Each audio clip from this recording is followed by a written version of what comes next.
Hello guys. मैंने आपसे बताया था कि मैं ओनरशिप रिव्यू दूंगा।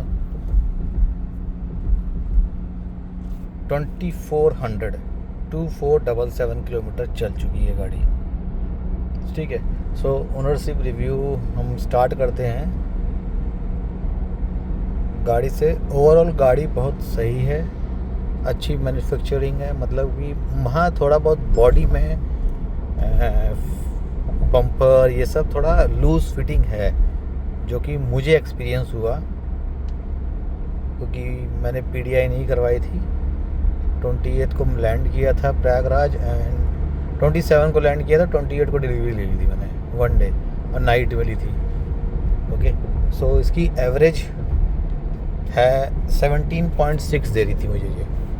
ठीक है, 17.6 आप देखेंगे अभी 17 है क्योंकि बीच में मैंने थोड़ा पंजा दाब दिया था। ठीक है, मैं 80 90 100 80 100 के बीच में ही चल रहा था।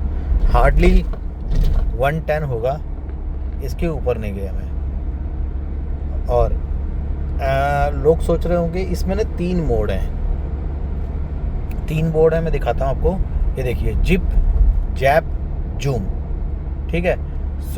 अगर आपको जिप में आपको फ्यूल एफिशिएंसी बहुत ही कम रहता है और आपको अच्छी एवरेज दे देता है। बट जो जैप है और जूम है, वो जूम आपके हिल क्लाइंब के लिए है। ठीक है, अगर ऑफ रोडिंग कर रहे हैं इधर उधर तो आप उसको यूज़ कर सकते हैं। और बाकी जैप जो है आपको क्रूज़ करने के लिए अच्छा है। ठीक है। और बाय डिफ़ॉल्ट वो जब भी आप क्रूज़ करेंगे ना, क्रूज़ कंट्रोल लगाते हैं तो वो जैप मोड में ही लगेगा। तो ऑटोमेटिक अगर जिप में चल रहे हैं, जैसे ही आपने क्रूज़ किया तो ऑटोमेटिकली वो स्विच हो जाएगा जैप में। ठीक है। तो ये थोड़ा एक ड्रॉबैक है। At least it should be in the 1 mode. User वो होना चाहिए। ठीक है, ऑटोमेटिकली स्विच नहीं होना चाहिए। तो दैट्स द रीज़न ना 17.6 से मेरी एवरेज घट के 17.1 पे आ गई।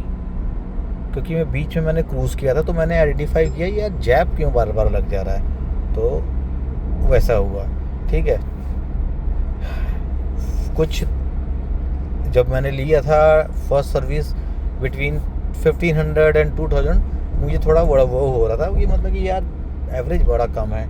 तो मैंने थोड़ा कुछ वो अपने से रिसर्च किया इसमें। ठीक है, कैलकुलेट किया, मतलब तेल डला के अपने से किलोमीटर चलाया मैंने हर मोड में। तो मुझे कैलकुलेशन मेरा आया कि भाई जिप में कम एफिशिएंसी है, आराम से आप एवरेज भी मिलेगी आपको और गेड़ियाँ भी मार सकते हो सिटी के अंदर। ठीक है।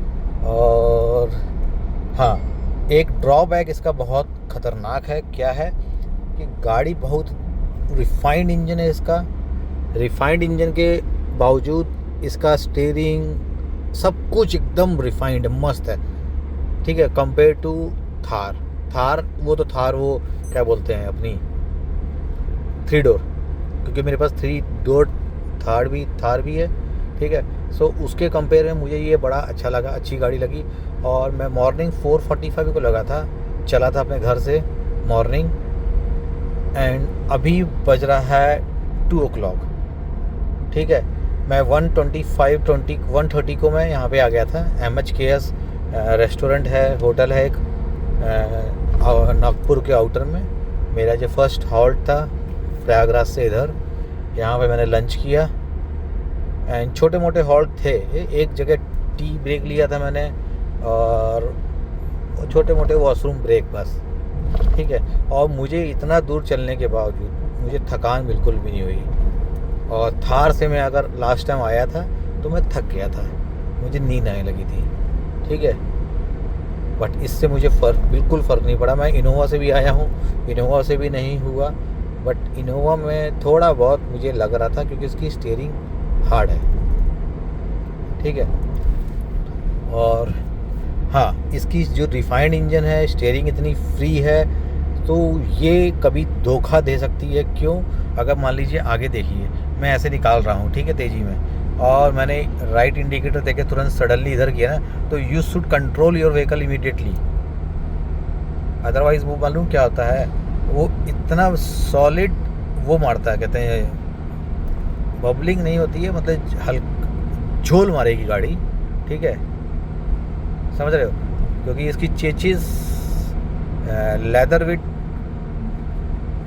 फ्रेम है ना, समथिंग है, ठीक है, तो थोड़ा बहुत लहरा जाती है गाड़ी, झोल मार देती है, तो इस आपको कंट्रोल करना पड़ेगा, ठीक है, इमीडिएटली, क्योंकि बाकी जो गाड़ियां हैं उसमें कब करते हैं, ठीक है, तो हम कंट्रोल कर सकते हैं, उसमें टाइम मिल जाता है हमको, बट ये ना इतनी तेज़ भागती है गोली की तरह ना, और अगर आपने सडनली अभी आप किसी को चेस कर रहे हैं और कट मारा तो उसी समय में धोखा होता है, ठीक है, तो ये उसी समय ही मैंने ज़्यादातर गूगल्स में देखा है, इसके एक्सीडेंट्स जो हुए हैं उसी टाइम पे हुए हैं, ठीक है।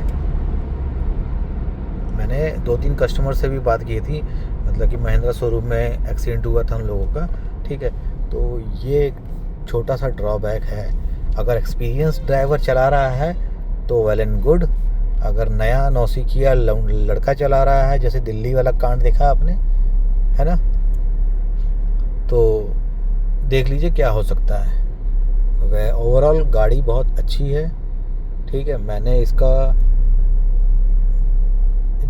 Z8 सिलेक्ट वेरिएंट लिया है मैनुअल, अभी फ़िलहाल तो ये अभी अवेलेबल नहीं है क्योंकि डिलीवरी इसकी नहीं हो रही है, ठीक है, बहुत लोग ट्राई कर रहे हैं क्योंकि ये एक कंपेयर टू टॉप मॉडल में अच्छा वेरिएंट है और सब लोग इसी को ही प्रेफर कर रहे हैं इंस्टेड ऑफ बेस मॉडल, क्योंकि बेस में ना यार, बेस टू टॉप जो लोग करते हैं तो उसमें थोड़ा वो लगता है, वो होता है, क्या होता है मालूम है, सेटिस्फेक्शन नहीं होता। क्यों नहीं होता मालूम है? रिसेंटली अभी हमने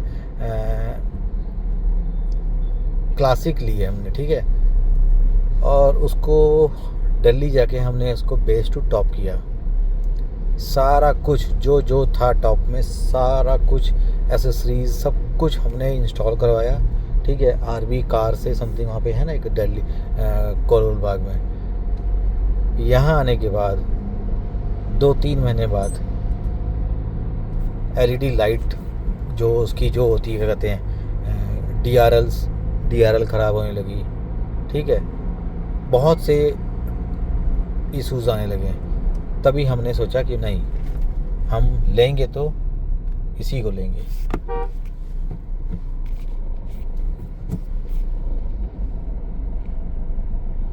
समझे? बस यही है।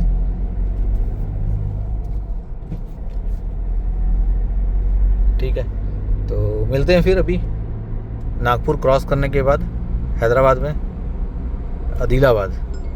सोच रहा हूँ आदिलाबाद वाला रास्ता में भी ख़राब हो सकता है, चंदरपुर होते हुए चलें। अभी तो इसमें दिखा रहा है कि मैं 10 बजे मॉर्निंग पहुँचूँगा। Okay, till then see you, bye bye.